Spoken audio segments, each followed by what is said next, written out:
E aí, galera, dando continuidade à nossa teoria de superfícies quádricas, vamos falar agora de superfícies quádricas, tá? E o que é que vem a ser as superfícies quádricas? Superfícies quádricas é qualquer superfície que você consegue deixar ela nesse formato aqui. Ax ao quadrado, mais by ao quadrado, mais cz ao quadrado e por aí vai. Toda superfície que você consegue deixar nesse formato, você caracteriza ela como uma superfície quádrica. Então, por exemplo, aqui na letra A, eu tenho x ao quadrado mais y ao quadrado sobre 9 mais z ao quadrado sobre 4 igual a 1. Perceba que o A aqui é 1, o A é o coeficiente que multiplica o x ao quadrado, e nesse exemplo aqui o A seria 1, o B seria 1 nono, o C seria 1 quarto, mas aí não tem D, porque não tem xy, não tem E, porque não tem EY, no caso o D é 0, o E é 0, o F, o G, o H e o I. O J, que seria o coeficiente dependente, né, o termo independente, seria menos 1. Por que menos 1? Porque você passa 1 lá para antes da igualdade, e aqui para ficar igual a zero, né, porque você tem que deixar igual a zero. E aí o J seria menos 1. De todo modo, essa expressão você consegue deixar como nesse formato aqui. E aí, portanto, essa superfície aqui se caracteriza como uma superfície quádrica. A mesma coisa a gente pode falar sobre essa superfície aqui. Se eu levar o 4x ao quadrado para antes da igualdade e o y ao quadrado para antes da igualdade, eu vou ter que o A vai ser menos 4, eu vou ter que o B vai ser menos 1, né? Levando lá para antes da igualdade, mas não vai ter C, porque não tem z ao quadrado e, portanto, o C é zero. Não vai ter D, não vai ter E, não vai ter F, nem G, nem H, mas vai ter I. O I aqui, que é o coeficiente do Z, o coeficiente do Z é 1 e, portanto, I seria 1. E não teria J, tá? Então, essa expressão, a gente consegue deixar ela nesse formato aqui, então, portanto, ela é uma superfície quádrica. Como é que a gente faz para desenhar o gráfico, a superfície de cada uma dessas situações? O procedimento é bem simples. A gente tem que imaginar que curva se forma quando a gente anula cada uma das variáveis isoladamente.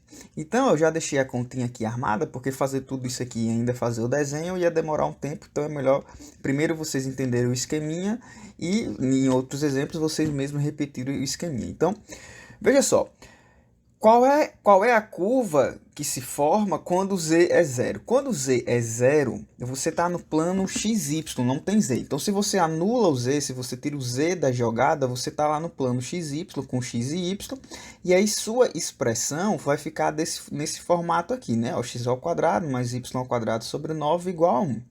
Pessoal, isso aqui é a equação de uma elipse, e aí é importante que o aluno saiba identificar, né? Isso aqui é uma equação de uma elipse, cujo um dos eixos tem raio 3 e o outro eixo tem raio 1, tá certo? O eixo maior teria medida 6 e o eixo menor teria medida 2, ou eu gosto de chamar de raio de eixo maior e raio de eixo menor.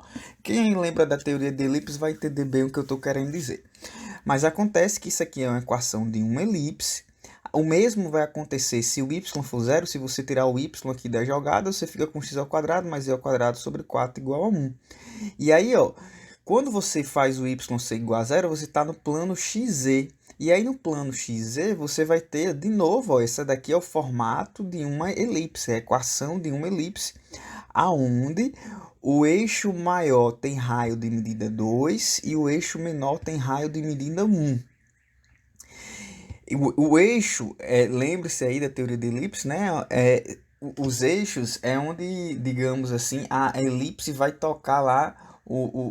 Quando eu digo que o eixo é 2, eu estou dizendo que o raio do eixo é 2, eu estou dizendo que a elipse vai tocar o eixo Z no número 2, que a elipse vai tocar o eixo X no número 1, que a elipse vai tocar o eixo Y no número 3, e por aí vai, tá? Para entender o que eu estou querendo dizer, é importante conhecer a teoria da elipse. Sem entender a teoria da elipse, fica difícil de compreender o que eu estou falando aqui. Se o x é zero, mesmo esqueminha, você vai ficar com y ao quadrado sobre 9 mais z ao quadrado sobre 4 igual a 1. E isso é uma equação do elipse de eixo maior de tamanho 3 e eixo menor de tamanho 2. É sempre a raiz quadrada, tá certo? Bem, então eu tenho aqui que se z é zero, se y é zero e se o x é zero, as equações, as curvas, sempre serão elipses, independente da situação. Fez isso, quando você anula cada uma das variáveis, você agora vai dizer o seguinte, ó, e se o z for igual a um k qualquer? Se o z for igual a um k qualquer, a gente vai ficar com x ao quadrado mais y ao quadrado igual a 1 menos k ao quadrado sobre 4. Eu estou trocando aqui o z por k, e aí o k aqui está fazendo papel de um número, tá certo? Se o z for 1, se o z for 2, se o z for 3, se o z for uma constante k qualquer. E aí eu vou ficar com k ao quadrado sobre 4, que levando lá para o outro lado, a gente fica com 1 menos k ao quadrado sobre 4. Bem, ajeitando esse lado aqui, esse segundo membro da igualdade, a gente vai ficar com 4 menos k ao quadrado sobre 4. E aí observe que esse lado direito ele é positivo, né? Porque x ao quadrado é positivo e y ao quadrado é positivo. Se eu somo números positivos, isso tem que dar um resultado positivo. Então, isso aqui, esse lado esquerdo, ele é maior ou igual do que zero. Se o lado esquerdo é maior ou igual do que zero, e aí o lado esquerdo é igual ao lado direito, né? Então, obrigatoriamente, o lado direito também tem que ser maior ou igual do que zero. E para o lado direito ser maior ou igual do que zero, esse 4 menos k ao quadrado tem que ser maior ou igual do que zero. E aí, o k ao quadrado indo para o outro lado, a gente vai ter que k ao quadrado é menor ou igual do que 4. Para aí mesmo, para você tenta tirar essa sua conclusão. E k ao quadrado menor ou igual do que 4, essa inequação aqui, a gente conclui que o k vai ser menor ou igual do que 2 e maior ou igual do que menos 2, tá certo? Então, k ao quadrado menor do que 4 não é simplesmente k menor do que 2, porque k não pode ser menos 3, por exemplo. Porque se o k for menos 3, menos 3 ao quadrado dá 9, que seria maior do que 4. Então, o k tem um limite aí superior e um limite inferior para ele. Ele não pode ser, porque a tendência de quem desconhece como resolve uma equação é querer passar simplesmente o quadrado para lá a raiz e dizer que o k vai ser menor ou igual do que 2, mas isso não é verdade. Menor ou igual do que 2. Ele poderia ser qualquer número menor ou igual do que 2. Ele poderia ser menos 3, como já foi visto? Não.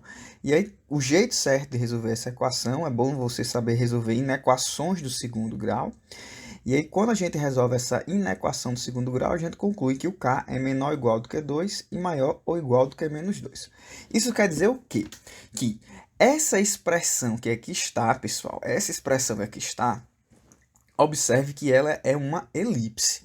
Ela é uma equação de uma elipse, e isso não é tão simples de entender, mas ela vai ser uma equação de uma elipse, né? Se esse k ao quadrado aí, se esse k ficar variando entre 2 e menos 2. Por que, professor, que ela é uma equação de uma elipse? Porque uma equação de uma elipse, normalmente, ela vai ter uma equação de uma elipse centrada na origem, ela vai ter esse formato aqui, ó, x ao quadrado sobre a ao quadrado mais y ao quadrado sobre b ao quadrado igual a 1. Ela vai ser um x ao quadrado sobre um número positivo mais um y ao quadrado sobre um número positivo igual a 1. E aí, para que isso ocorra, para que ela seja x ao quadrado sobre o número positivo mais y ao quadrado sobre o número positivo igual a 1, a gente acabou de verificar que esse k tem que ficar ali entre 2 e menos 2, justamente para que esse lado aqui seja positivo. E aí, essa expressão aqui, olhe só para essa expressão aqui. Isso aqui eu estou enfatizando porque tem muita informação algébrica aqui que é importante entender as minuciosidades. Essa expressão aqui, se eu divido todo mundo por 4 menos k ao quadrado sobre 4, se eu divido a equação inteira por 4 menos k ao quadrado sobre 4, essa expressão ela pode ser escrita assim, ó, x ao quadrado sobre 4 menos k ao quadrado sobre 4, tá certo? Ó, mais y ao quadrado sobre 4 menos k ao quadrado sobre 4, tudo isso igual a 1. Então, perceba que eu estou aqui, isso aqui vai ser o número positivo, né? Se o k ficar girando ali entre 2 e menos 2, detalhe. Professor, se o k for 2, aqui embaixo, se o k for 2, aqui embaixo vai dar 0. E o que acontece se o k for 2, né? Primeiro que não vai dar uma elipse, se o k for 2. Para dar uma elipse, o k tem que ficar maior do que menos 2 e menor do que 2. A gente tira o igual para ser uma elipse. Para isso aqui ser positivo, para isso aqui ser maior ou igual do que 0, o k tem que ficar entre 2 e menos 2. Mas o que acontece se o k é igual a 2, por exemplo? Se o k é igual a 2, a gente vai ficar com x ao quadrado mais y ao quadrado sobre 9 igual a zero. Por quê? Porque se o k é 2, aqui fica 2 ao quadrado, 4. 4 dividido por 4 dá 1. E aí 1 menos 1 vai dar zero. X ao quadrado mais y ao quadrado sobre 9 igual a zero. A soma, eu estou somando dois números positivos e estaria dando igual a zero. Se isso está dando igual a zero, é porque só tem uma opção. Se eu estou somando dois números positivos que resultam em zero, dos números não negativos, né, que resultam em zero, só tem uma opção para esses números, é que ambos sejam iguais a zero. Não tem como um ser maior do que zero e o outro também ser maior do que zero, e quando eu somar, ser igual a zero. Não é possível. E qual é a conclusão que a gente tira disso? A gente está tirando o seguinte, ó, que se o k for igual a 2, ou se o k for igual a menos 2, essa expressão vai ficar igual a zero. Se essa expressão fica igual a zero, isso significa dizer que isso vai resultar em um ponto, no ponto 0, 0. Então, simplesmente, a gente está afirmando que o ponto 0, 0, ele faz parte da nossa superfície, tá certo? O ponto 0, 0 faz parte da nossa superfície. Então, pausa o vídeo aí para tentar entender melhor essa parte teórica aqui do porquê se o k é 2, faz as continhas, né? Se o k for 2, se o k for menos 2, isso aqui vai ficar igual a zero. Se isso fica igual a zero, a conclusão é que o x e o y devem ser iguais a zero e, portanto, o ponto 0, 0, ele faz parte da curva.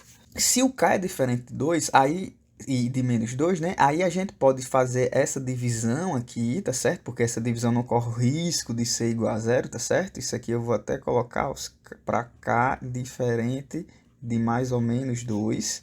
Aí a gente pode escrever isso aqui. Isso aqui é uma equação de uma elipse. Eu estou pegando um número, dividindo por um número positivo. O x ao quadrado está sendo dividido por um número positivo, porque isso aqui é um número positivo. O y ao quadrado está sendo dividido por um número positivo, porque isso aqui é um número positivo. E detalhe, no caso do y aqui, eu até esqueci, né? Porque o y ao quadrado ele estava sobre 9.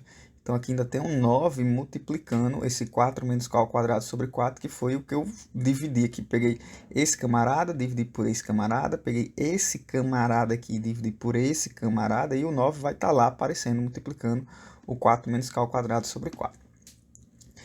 Meu povo, veja só. Tá aqui, isso aqui é uma equação do elipse, e à medida que o k for variando, eu vou ter diversas elipses, certo? À medida que o k for, se o k for 1, se o k for menos 1, se o k for 1,5, eu vou ter diversas elipses. Moral da história, o que a gente tem que entender dessa expressão é o seguinte, voltando aqui, recapitulando. A gente fez z igual a 0, y igual a 0, x igual a 0. Aí a gente faz z igual a k, que aí k poderia ser um número qualquer diferente de 0. Se o k poderia ser um número qualquer diferente de 0, o k, para isso ser uma elipse, deveria ficar limitado entre 2 e menos 2. E se o z for igual a um k qualquer, aí a gente vai ter uma elipse aí, tá certo? É isso que tem que guardar. Se o z for igual a um k qualquer, a gente vai ter uma elipse. É basicamente essa informação que tem que ficar guardada. Se o y for igual a 1k também, se o y for igual a 1k também, a gente vai ter uma elipse também. Se o x for igual a 1k, a gente também vai ter uma elipse. Tente você tirar essa mesma conclusão, uma conclusão parecida. Tente você raciocinar qual seria a variação do k para o caso em que y é igual ao k, para o caso em que x é igual ao k. E aí você vai ter noção de onde para onde o k pode estar variando e de onde para onde aquela variável pode estar variando, tá certo? Porque se o z é igual ao k e o k pode ficar limitado entre 2 e menos 2, então estou dizendo que o z está variando de 2 a menos 2. O z não passa disso. É isso que está ocorrendo aí. Bem, então entendemos, espero que tenha ficado claro, que a gente tem isso aqui é uma elipse, isso aqui é uma elipse, isso aqui é uma elipse, para x, y, z iguais a 0. E se o z for igual a qualquer número diferente de 0, isso também vai dar uma elipse. Se o y for igual a qualquer número diferente de 0, isso também vai dar uma elipse. E se o x for igual a qualquer número diferente... A qualquer não, vai ter as limitações igual teve aqui. A qualquer número diferente de 0, isso também vai gerar uma elipse. Vamos desenhar essas elipses? Então, essa primeira elipse aqui, ó, o eixo maior tem raio de tamanho 3 e o eixo menor tem raio de tamanho 1. Então, eu vou marcar aqui, ó, vamos raciocinar, eu tenho aqui o traço, ó, aqui o x vale 1 e lá atrás você tem menos 1. Então, aqui está o centro da minha elipse e aí eu tenho um raio de tamanho 1 no eixo x, está aqui. E no eixo y eu vou ter um raio de tamanho 3. Então, tá aqui, ó. a gente tem aqui, ó, 1, 2, 3. Então, ó, no eixo Y, raio do tamanho 3, e vai até o menos 3 também. E aí a gente desenha essa elipse preta que aqui está, ó. Essa elipse preta que aqui está é justamente essa nossa primeira elipse. É uma elipse que está no plano XY. Preste muita atenção. Essa elipse aqui ela está no plano XY. Ela está no chão, digamos assim. E agora, se o y for zero? Se o y for zero, a gente vai ter uma elipse no plano XZ. Uma elipse no plano XZ de o Z. O eixo maior tem tamanho 2, ou seja, o Z está variando de 2 até menos 2. Então, está aqui o eixo Z, tá certo? Está aqui o número 1, está aqui o número 2. Então, essa elipse, o Z tá variando de 2 até menos 2, que está aqui embaixo. Está aqui menos 1 e está aqui, ó, menos 2, no eixo Z. E aí, eu vou desenhar essa elipse vermelha, indo de 2 até menos 2 no eixo Z, e indo de 1 até menos 1 no eixo Y, né? Porque perdão, no eixo X, porque o eixo X aqui, o eixo do eixo X, né? Ele varia de 1 até menos 1. Então, tá aqui 1 na frente, menos 1 tá lá atrás, aí eu conectei lá para o menos 1, depois conectei aqui para o menos 2, depois conectei para 1, depois conectei para 1, aí eu tenho essa elipse aqui que está na parede lateral, que está no plano XZ, tá certo? Essa elipse está nesse plano aqui. É assim que vocês devem tentar ver se conseguem enxergar ela de lado, na lateral. Se o x for igual a zero, a gente vai ficar com essa expressão, onde eu vou ter um eixo maior de raio 3 e um eixo menor de raio 2. O y está variando de 3 até menos 3 e o z está variando de 2 até menos 2. E aí, ó, z igual a 2 e z igual a menos 2 está aqui. Y igual a 3 e y igual a menos 3 está aqui. Aí eu conecto eles, ó. Conecto esses pontos aí eu tenho essa elipse bem feiosa que ficou, essa elipse aqui, tá? Mas tenta imaginar. E aí eu tenho já o traçado, já o esboço do meu sólido. Só que esse sólido vai ter outras elipses, né? Porque, por exemplo, essa elipse vermelha, ela pode ficar se movimentando no eixo Y aqui. Por exemplo, o mesmo acontece com essa elipse preta, o mesmo acontece com a elipse verde. Então, por exemplo, eu posso ter uma elipse aqui, ó, nesse cantinho aqui, só que uma elipse já menor, certo? Mesma coisa aqui, a gente pode ter uma elipse aqui, ó, paralela a essa elipse vermelha, a gente pode ter outra elipse aqui paralela à elipse a elipse preta, mais para baixo ou mais para cima, enfim, esse conjunto de elipses vai formar esse sólido que a gente dá o nome de elipsoide. Num programa computacional, a gente vai ter algo mais ou menos assim, ó. Essa é a figura que eu quis desenhar, não ficou aí tão parecido, né? Mas eu acho que dá para entender. Isso aqui, essa expressão se transforma nesse elipsoide que aqui está. E aí o z, como era de se esperar, está lá variando de 2 até menos 2, tá certo? O ponto 0, 0 faz parte da nossa elipse, esse ponto aqui, ó, faz parte da nossa elipse e por aí vai. Bem, tá aí um esboço, tem que guardar o procedimento. Qual é o procedimento que tem que ficar memorizado na cabeça? Você faz cada variável igual a zero. Quando você quer desenhar uma superfície quádrica, você faz cada variável igual a zero. E aí faz o esboço dessa variável no plano, em cada plano, né? Se o z é igual a zero é no plano xy, se o y é igual a zero é no plano xz, se o x é igual a zero é no plano yz.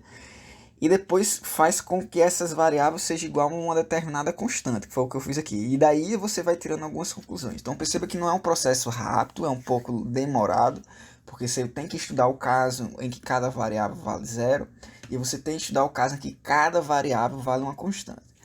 Vale ressaltar que às vezes isso fica óbvio, porque nesse exemplo aqui, se o z é igual a k, eu concluí que de todo jeito ia dar uma elipse com essa limitação. Se o y é igual a k, um pouquinho de habilidade matemática vai perceber também que isso vai resultar em uma elipse, só que com o y variando em certos limites. Se o x é igual a k, se o x aqui eu troco ele por um k, aí ele vai para o outro lado, isso também vai virar uma elipse, só que uma elipse com certos limites. Então, a gente vai ter elipse em todos os contextos aqui. E aí, portanto, nessa situação que aqui estamos, nós formamos essa superfície, que é o que a gente chama de elipsoide. Vamos para o próximo exemplo. Bem, pessoal, na letra B aqui a gente vai ter o seguinte esquema. Ó, tá aqui a expressão, a superfície, z igual a 4x² mais y², e eu vou fazer aquele esqueminha. Se z é igual a 0, se y é igual a 0, se x é igual a 0. Veja só, se z é igual a 0, a gente vai ficar com 4x² mais y² igual a 0. E aqui eu tenho uma soma de dois números positivos resultando em 0. Isso é possível se esses dois números, x e y, forem iguais a 0. E isso significa dizer que essa equação me dá um ponto. Isso é a equação desse ponto aqui. É a única solução possível, é o ponto 0, 0, 0, né? Porque se z já é 0, como foi colocado, e se o z é 0, obrigatoriamente o x vai ter que ser 0 e o y vai ter que ser 0. E a gente só tem um ponto para esse tipo de equação. Isso aqui nos está nos informando que esse ponto ele faz parte da superfície. Se o y é igual a 0, a gente tem z igual a 4x², que é uma parábola. Então, a gente tem uma parábola no plano zx. Se x é igual a 0, a gente vai ficar com z igual a y², que também é uma parábola no plano zy. E aí, depois de ter feito as variáveis iguais a 0, agora a gente vai fazer as variáveis igual a 1k diferente de 0. Então, se z é igual a 1k, a minha expressão fica 4x² mais y² igual a k. O que obriga já essa expressão a afirmar que esse k tem que ser maior do que 0. Porque aqui é um número positivo e aqui é um número positivo. Estou somando números positivos, o resultado tem que ser um número positivo. Então, esse k, z igual a k, esse k só é possível se for um número positivo. Então, z não vai ser negativo na nossa superfície. Não tem como ele ser negativo, tá? E aí, se o k é maior do que 0, a gente pode dividir tudo isso aqui por k, e aí eu vou ficar com essa expressão que aqui está. Esse x², esse 4x² sobre k, né? Ó, se eu dividir esse camarada aqui por k, esse camarada aqui por k e esse camarada aqui por k dividido por k vai dar 1, y² dividido por k é o que aqui está. E essa expressão, ó, 4x² sobre k, eu posso escrever ela assim, ó, x² sobre k por 4. É a mesma coisa. Para aí, veja que é a mesma coisa. E aí, isso aqui é uma equação de uma elipse. Observe que isso aqui vai dar uma elipse. Então, o que eu estou afirmando? Que para qualquer k positivo, a expressão vai ser uma elipse. Eu vou ter uma elipse quando k for igual a 1. Quando z for igual a 1, eu vou ter uma elipse. Quando z for igual a 2, eu vou ter uma elipse. Quando z for igual a 3, eu vou ter uma elipse. E assim por diante. Tá certo? E essa elipse, ela vai ter um eixo maior, o eixo maior dela está no eixo y, não no eixo x, tá certo? A gente tira aqui pelo denominador. O maior denominador é do y e não do x. Então, o eixo maior dela é no eixo y, então ela fica mais alongada no eixo y. É isso que ocorre aí.